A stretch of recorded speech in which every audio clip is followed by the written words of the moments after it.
আপনি কি মৃত্যুকে ভয় পান? অনেক মানুষই পায়, কিন্তু বাস্তবে আমাদের রূহ মৃত্যুবরণ করে না, করে আমাদের শরীর।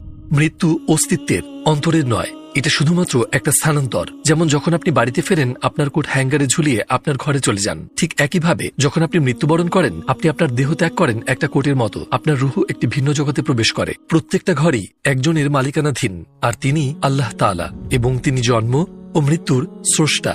কল্পনা করুন, আপনি রাস্তার পাশে অপেক্ষা করছেন, হঠাৎ একটি গাড়ি থামলো এবং আপনাকে ভেতরে টেনে নিয়ে গেল। আপনি ভয় পাবেন, তাই না? কিন্তু আপনি যদি দেখেন ভেতরে আপনার বাবা মা আছেন, আপনার সব ভয় কেটে যাবে, কারণ আপনি জানেন তারা কখনোই আপনার ক্ষতি করবেন না। তাহলে যদি জানি এবং মনে রাখি যে মৃত্যু আল্লাহর তৈরি, তাহলে ভয়ের পরিবর্তে প্রশান্তি অনুভব হবে এবং আতঙ্ক স্থিরতায় পরিণত হবে। এই পৃথিবী শুধুই একটি মেহমানখানা, এবং মৃত্যু হচ্ছে প্রকৃত সুন্দর হলরুম, যেখানে হাজার হাজার নবীগণ অপেক্ষা করছেন। আল্লাহ আমাদের সবাইকে পরকালে তাদের সঙ্গ পাবার তৌফিক দান করুন।